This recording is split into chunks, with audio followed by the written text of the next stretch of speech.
Hi guys, I'm Lindsay. And I'm Mike. This is the Disney for Couples podcast. It's your hub of information about traveling to the Disney parks as a couple or just as Disney adults. We talk about date nights and our favorite rides for adults and where to eat and all kinds of things that don't have anything to do with height requirements or kids' meals or any of that family stuff. Ew. Because Disney is no place for kids. No, it says that when you're walking in on the placard. It says, to all who Come to this are happy place. miserable families.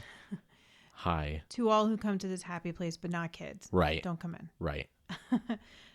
Today we are talking about underrated Disney experiences. Yay. We're going to each pick one from each park and talk about it. All right. And I thought we would start backward today. Good idea. We usually do it in like the natural Disney parks order of Magic Kingdom, Epcot, Hollywood Studios, Animal when Kingdom. the parks opened. Let's go crazy and do it the other way. I'm a little nervous, honestly. Like, whoa. Whoa. Yeah. The other way? Yep.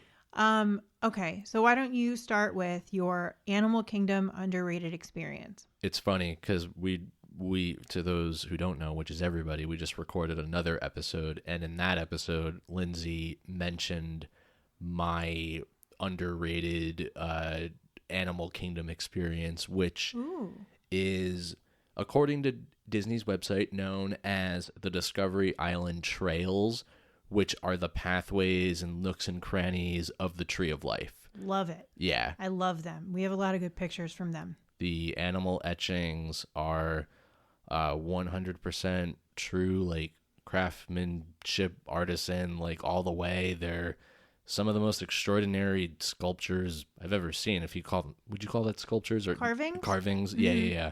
They're really amazing to look at, and I don't know. There's like a real sense of adventure, like crawling around some of those tunnels. And you had said in the previous episode, like it really feels like you're under a large tree that has all of these roots and different branch off paths. And yeah, I really like that. And it feels very separate from the rest of Animal Kingdom. It's not really repeated at any other part of that, like in the park.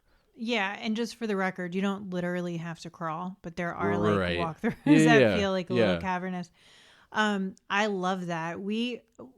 I have gone there so many times and didn't even know about that. And then I don't know, maybe we were watching like a Tim Tracker or something and he mentioned it, or maybe Nate paging Mr. Morrow. But then when we went on that trip in May 23, when we were there, I think it was May 23 or May 22, whatever. And you were putting your DSLR to work in that section. Yeah. That's when it really like hit home for me how amazing it was. Yeah, well, I think that's the first time we had ever been there too. And I remember walking in and saying like, okay, we're gonna like do that first. And I was saying like, is there gonna be a line? Do you think we're gonna have to wait? And there were like 3 other people back there. I don't think anybody knows about it or cares about it. It feels like you're not in a Disney park. Right. It's so peaceful. And yeah, it is. Yeah. So check it out. It's really cute. And you can see some of the, did you say this already? You can see carvings on that trail only that you can't see otherwise. I didn't say that. Because you're like wrapping around the tree. Right. Yeah. Yeah. What's your favorite? Navi River Journey. Or underrated, I should say. Not my favorite. My top underrated attraction. Now, that's a little bit of a strange pick because there's always a line for Navi River Journey. So I don't actually know if it's as underrated as I'm making it out to be. But there's like not that much to that ride. You don't like it. Nope. It's underrated by your standard. I would consider it underrated to you. I think you underrate it. Sure. But I like it for its peacefulness. I think it's pretty. Mm-hmm. I like the colors. I think that animatronic at the end of that. The shaman is incredible. And it is incredible. I think it's Disney's like one of Disney's most advanced audio animatronics. Yeah, complex animatronics. It's come up, I think it's, not to interrupt, it's come up recently as like the Walt animatronic has been exhibited in Disneyland. Yeah. That I believe the Walt animatronic is the only thing that has surpassed the shaman animatronic up to this point. Right. Yeah. I just really like that ride. I think it's like really peaceful. I wish it had, and I actually think it deserves a wait as short as the Living with the Land. Uh-huh. I don't really know why there's such a long wait for it ever. Maybe just the draw of the IP. Maybe because there's nothing else to do back there Sure. besides like Flight of Passage. And eat. And there's not that many rides in the Animal Kingdom, period. Right. I really like it. And I always think of when I went with my family and my niece was 3. And she loved that ride. Yeah, she went on twice in a row. Well, when we got off, she was crying because she was saying, I want to go back on. She was crying. And the cast member came over to my brother and sister-in-law and Paige and gave them tickets to just like go right back on. Yeah. There's like a special ticket I guess they give out. That doesn't work at their when discretion. I do it. It doesn't work when you cry. No. Yeah, that's my choice. I So love it. What is your Hollywood Studios underrated choice? Walt Disney Presents. Very good. Yeah, I love Walt Disney Presents. We'll tell everybody what it is in case people don't know. It's kind of like it's like a history. It's a museum. It's like a walkthrough museum of a history of Walt Disney and the Disney Company and all of their feats over the years and the many small and large successes that led to, the company as it is today. It's like a real charming experience, and it like makes you feel kind of close with Walt, which is always a big one for me. Yeah, it's there's models Yep. of things, of Disney things throughout the years. There's a ton of photos. There's vintage merchandise. Yeah, there's vintage merchandise. There's like in a regular museum, there's panels that you can read to learn about like what you're looking at. Mm-hmm. And then at the end, there's always a section for like something new or coming up. So there'll be like a model of an upcoming Disney cruise ship or maybe costumes from a movie that's coming out. Right. And then there's a theater where they'll have like we saw like an extended when the new Little Mermaid came out, the live action. I remember that. We saw an extended scene. There's also a little Disney movie in there, like about his life. Yep.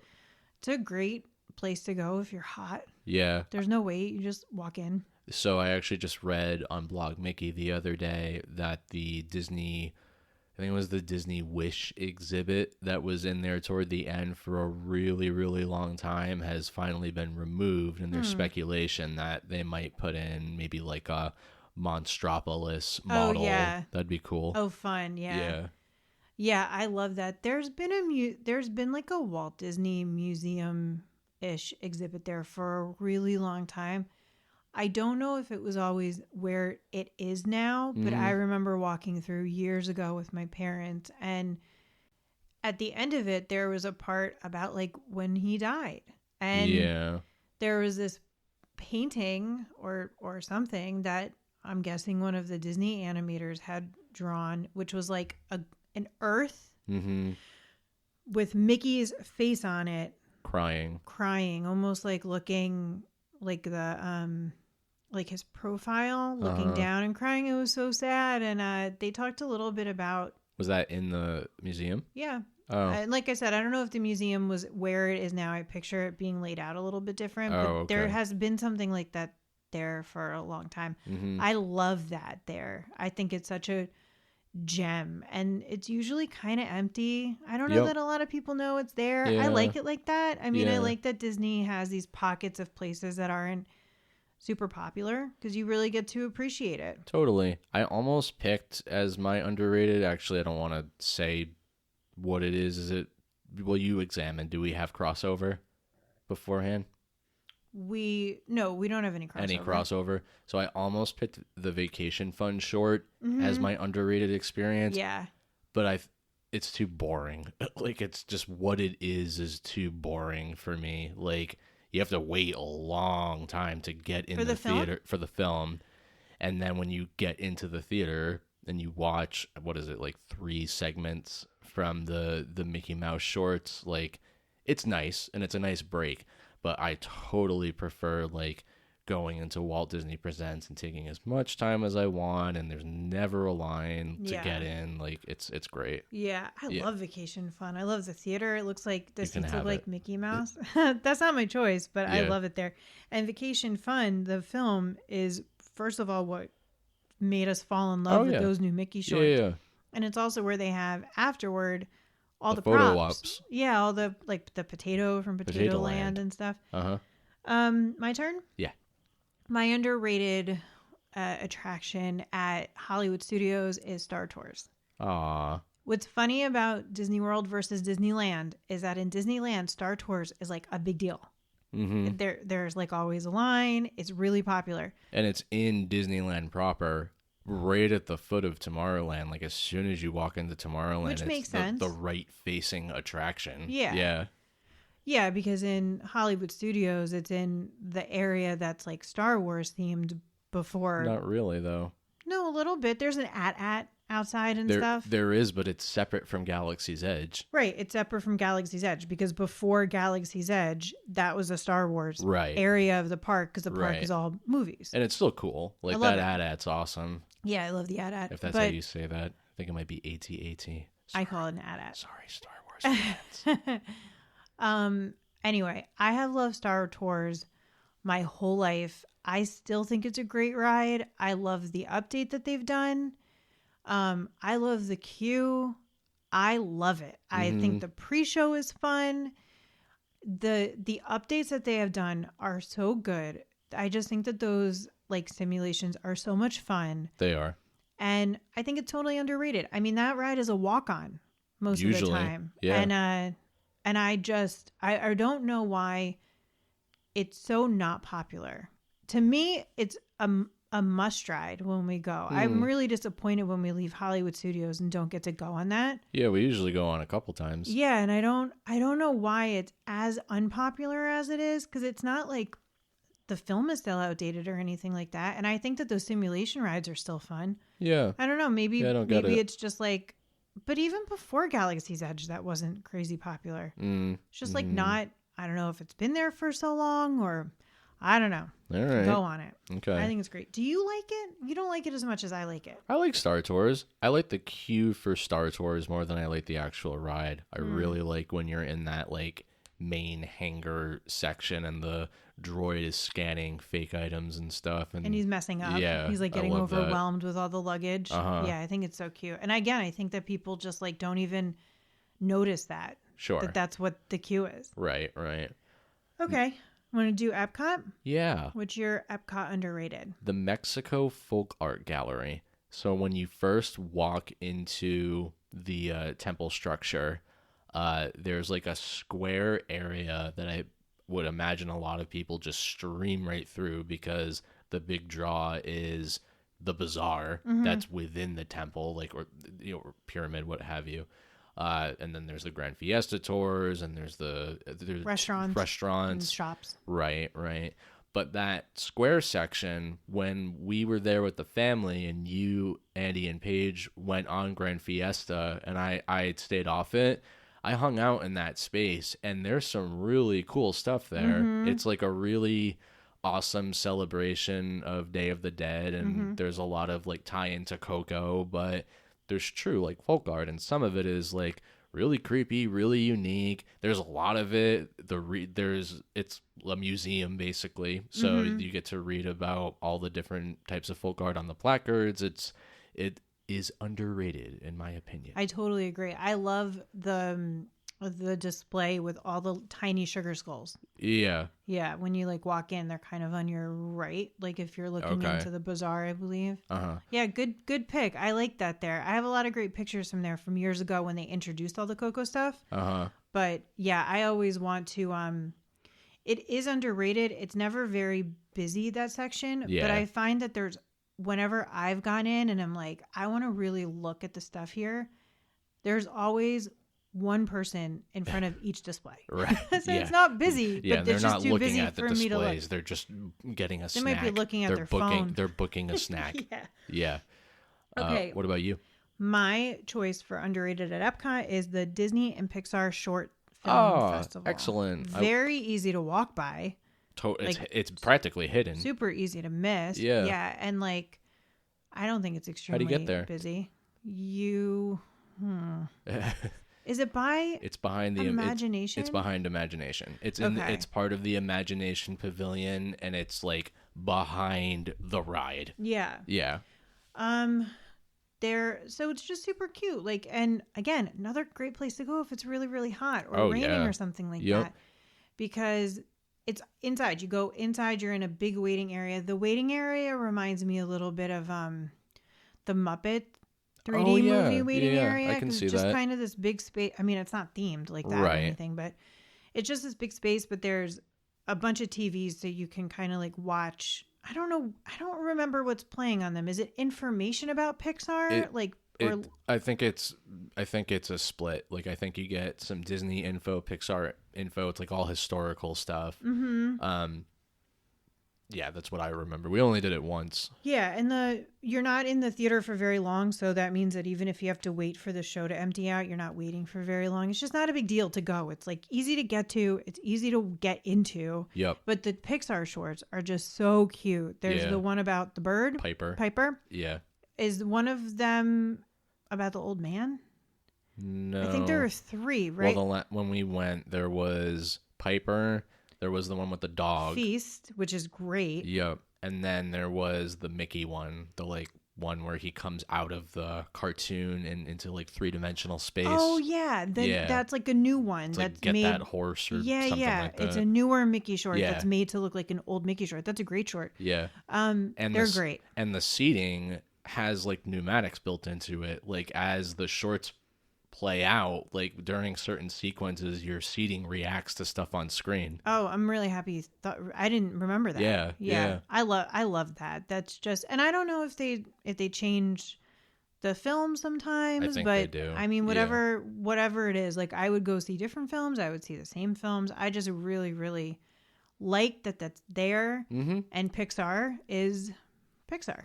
Yeah, and Disney, because they're also Disney short films. It's not just Pixar. They're just all good. I love the shorts in general. I think with the exception of Animal Kingdom, and you can correct me if I'm wrong, that Magic Kingdom, Epcot, and Hollywood Studios, do they all have films?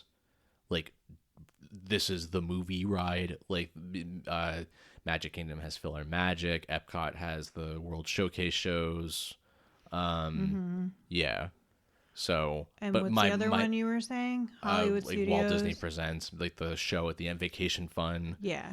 My point being, the Pixar Disney Short Film Festival is my favorite, like Disney movie time attraction. Yeah. Okay.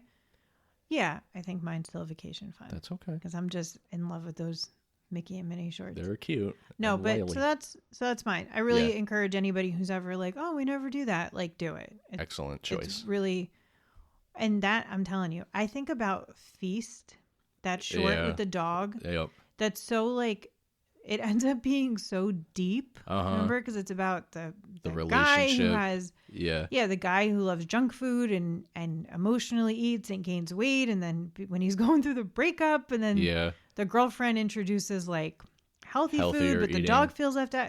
It's really, really good. I mean, you can get them on Disney Plus. Sure, yeah, but it's not the same. Go see it in the theater. Yeah. Magic Kingdom. You go. My underrated for Magic Kingdom is, I literally had to look at the screen to make sure I'm saying it right, the Swiss Family Treehouse. That's mine. It's yours? Oh no, do we pick the picked the same one? That's cute though. Okay, you go, and I'm gonna try to quickly get a pinch hitter. No, don't get a. No, I want. No, go ahead. Okay. Swiss Family Robinson is in Adventureland. I believe for a time it was rethemed to Tarzan. I believe that might still be what it is in Disneyland. Forgive me, audience, if I'm wrong. Was it really? Yeah. But in Disney World, I think they changed it back to Swiss Family, and it's just really cool. It's kind of like one of those playground exhibits that let adults feel like kids, kind of like the Bone Dig that they recently pulled out of Dynaland. But you get to go up into the Swiss family treehouse and see all the family members' living quarters and where they conduct their studies and where they cook. It's all Swiss Family that's a Disney movie, right? Like a 70s Disney movie, a live action, I believe. It's a book. Okay, yeah. It's great, and it's not necessarily something that I would want to do every time I was at Magic Kingdom, especially on a hot day, because you're literally going up and down stairs and it can get pretty exhausting. Yeah, it can be really exhausting if it's hot out. But it's like you definitely have to do it. It's a really fun experience. I love it. I love anything that you can just walk onto with like no weight and no muss or fuss. And there really is so much to look at. And a lot of it's really clever because, like, I don't know really the story, but I know that they had to make things to live their lives. And they're drug runners. Well, then they should have more money. Right. There should be a bigger tree. No, but like they have to like be really resourceful and make a lot of the stuff that they use, and you can see that, and it's really, really cute. You get a pinch hitter, No. Mrs. Phone. No, because I can't see anything. Just join me in the unison of joy of celebrating the Swiss family tree. I don't know how I did that. I was like looking at your list. Yeah, well, you failed, and that's okay. You failed live on the air, and you'll have to move on and accept your fate. I have a little bit of a pinch hitter. All right. Okay. The Walt Disney World Railroad. Okay. Well, it's not insanely busy. Okay. This is what I'm going to talk about. I love you. I think that's a weak choice. Okay. I know that you think it's a weak choice, but it's my choice. But I have two reasons why I think that it's underrated and should be higher rated. Okay, go. The first is that the train station is so cute. It's so cute. You walk up when you walk up from Town Square, so from the entrance of the Magic Kingdom, to go into the area where you walk through to board the train. Even if you're not going to board the train, I suggest you go up there. It's like pristine. It's so adorable and lovely. That's also where I met that woman who told me she was never coming back to Disney. Do you remember that? Yeah. She was up there charging her phone. Yeah. And I was like, you can buy like portable phone chargers. And then when you're done, you like return and you get another one. She was like, I would have done that, but I don't think I'm ever coming back. And I was like, well, you could use it like at home. Right. Sorry, lady. She just was not. Yeah. Not like I think she was there with like a family. Big group of people. Mm-hmm. Yeah. She was like, this is the first time I've been here and I don't think I'm coming back. Yeah. I was like, well, if you hate it standing in the cutest part of Disney World, you shouldn't walk you're any not coming further. I can guarantee that you're not going to like anything else. But that aside, I really like that train station. It's usually kind of empty. I mean, people get on the train. The train isn't as busy in Disney World as it is in Disneyland, I don't think. Okay. But because I don't really remember waiting in Disney World to get on the train. Have we ever waited to get on the train? Yeah. In Disney World? That's why I'm always fighting you on it. You're always fighting me on it. This was a bad choice. I never want to ride the train. Okay, I'm just going to go with it because now we're here. I know. So the other reason why I really like it and think that it should be a little more overrated for more than just like transportation around the park is that there's stuff that you can see when you're on the train you cannot see at all. 100%. Otherwise, there's like narration you won't hear. 100%. There's a whole experience you're not going to get unless you go on that. And when you load in from the Main Street train station, there are also vintage arcade style machines. Yeah. Yeah. See? Yeah. Okay. All right. We also have a very cute 2 train sticker that looks like the golden sign and a Walt conductor hat. Yeah.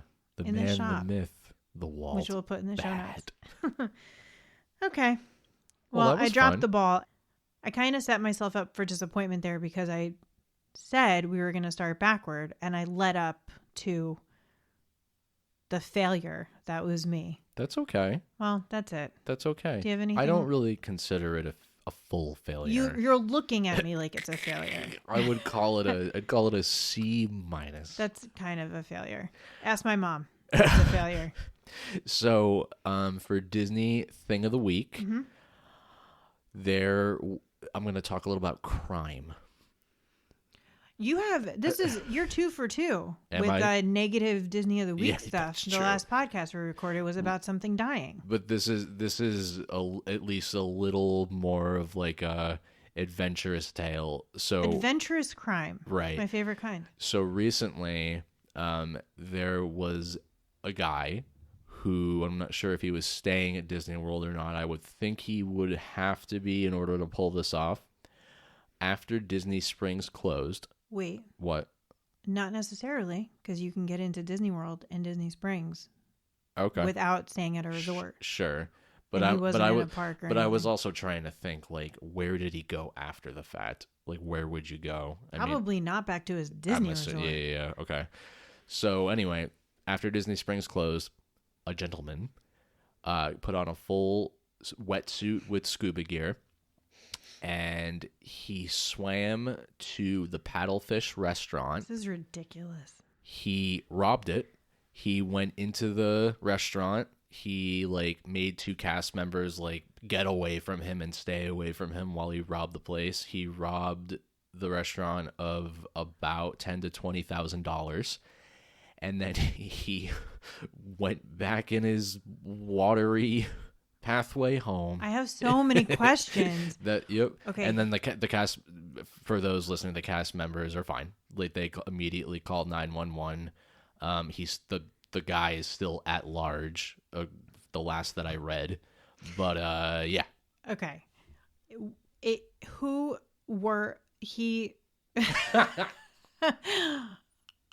This sounds made up. I feel like AI made up this story. Okay. The cast members who he made scared. Go away. Yeah.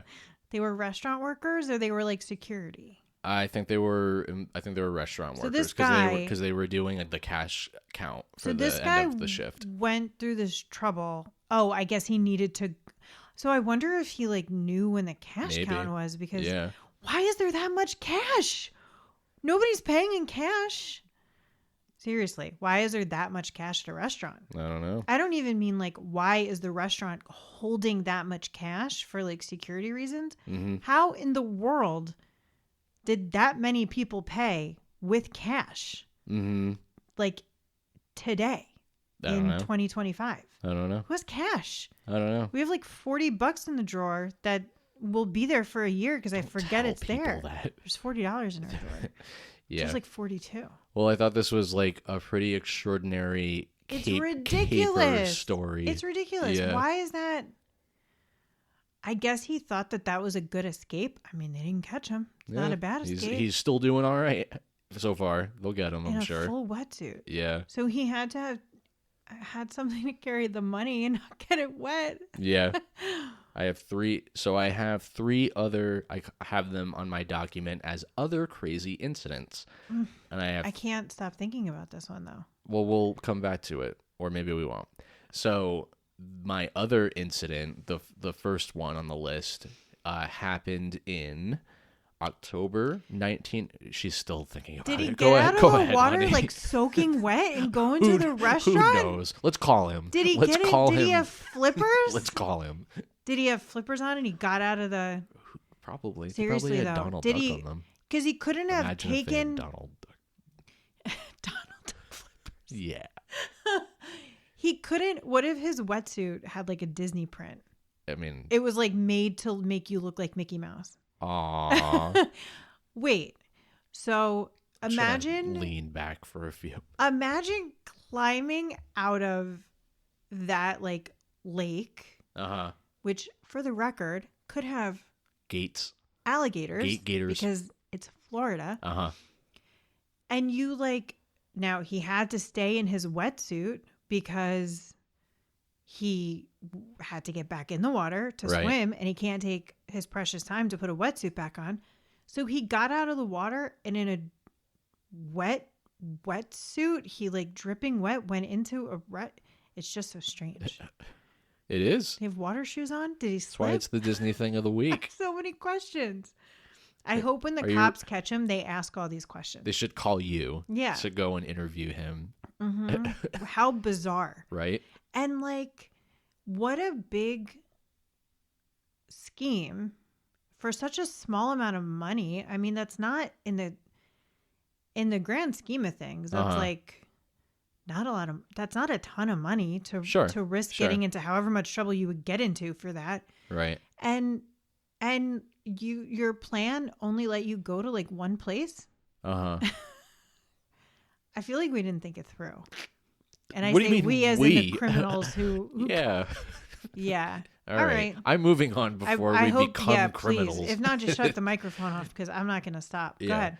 October 1982. I call this one the Grenade Man.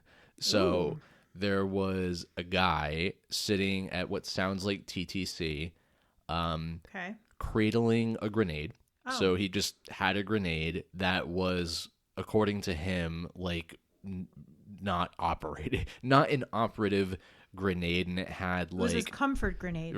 Right, and it had like adhesive bandage stuff like wrapped all around it, so it looked really, really shoddy.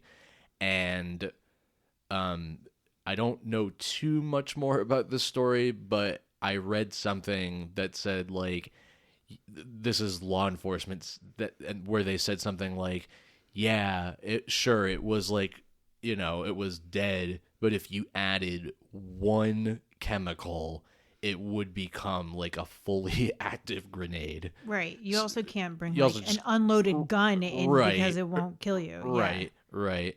Huh. And I think that's what he Just said to him. There, well, I think chilling? when they questioned him, he said like, it's not active. Why are you carrying it, bro? Why are you carrying around a... Right. And why would it be like repaired? I picture a grenade being like a one-time use product. Like, why would it be... Why would it have... an open box grenade. What? Yeah, somebody returned it. Right. Why would it have like anything to patch it? Bind it up. Yeah. Who knows? Let's call that guy next and we'll ask him. What else have you got for me? I'm going to be up all night thinking about this. So this next one takes place over a couple of years because of the litigation. But from about 2018 to 2020, are you familiar with the case of Patrick Spikes? Have you heard of that? Not by name. Okay. He was an ex-Disney employee. He allegedly, well, not allegedly, he did do this. He and a friend or cousin or something went into backstage areas. I think the kid Patrick had like an Instagram or something that was like Backstage Disney, that was like probably a bunch of pictures and videos of stuff they wouldn't want him to show. Okay. But what really got him in trouble was he and his buddy robbed tens of thousands of dollars worth of of props from the haunted mansion. Ooh. And then Patrick sold some of the props to a basketball player who was like a huge Disney fan. What basketball player? Do you know? I'd have to pull it up. Okay. I can if you want really quick. No, it's okay. Okay. So yeah, so it once Disney found out what this kid did and brought him to court, his settlement was to Disney and to the basketball player. He and his buddy got a plea deal. So they ended up doing jail time, but they had to pay back like a bunch of money. And of course, they can't ever go back to Disney World. Do you know of any of the props that the kid stole? Not off the top of my head. You don't know the specific props? Yeah. The basketball player's name was Robin Lopez. Uh-huh. I don't know. Milwaukee Bucks. Okay. In the NBA. I have no idea. Well, that was a mistake. Yeah. Spikes. Right. Yeah. Kid. Spikes, what was his name? Patrick? Patrick Spikes. Yeah. You got caught red-handed. Come on, dude. Fella. Yeah. Now you can't ever go back to Disney. That's the worst punishment to me. And my last one is the bear. Remember the bear? Remember the bear a couple of years ago? On Tom Sawyer Island? Yeah, or Magic Kingdom. That's it. Just the bear. There was a bear. There was a bear. There was a bear on Tom Sawyer Island. Yep. In like the caves, and they had to go. They had to he was like not being aggressive or anything, but they had to get him out of there. And it's kind of cute because there's it's a video. bear. Yeah, it was a cute bear. Yeah. And then they released him, and he was fine. He didn't do jail time. He didn't have to pay any settlements. He was the least insidious criminal of all the ones we've talked about. He just wanted to. Just bearing it around. He just wanted to get in. I mean, could there be a more perfect place for him than Frontierland, though? Country Bear Jamboree. I know. Like he could go in there, you wouldn't even know because there's already those fake scratches no in the idea. ground. Yep. You would have no idea. Yep. Well, that's there was a real bear and not a fake one. Yeah. Except for the no clothes. Well, that's a wrap. You're shutting me up because I won't stop talking about all kinds of Disney crime. All right. Thanks so much for listening, guys. Check out DisneyForCouples.com for more and go shopping for vinyl stickers at Magical Sticker Store on Etsy, or you can just go right into our show notes and click on the link. Thanks so much for listening, and remember to stay young at heart like Walt would want. Thanks, guys. Bye. Bye.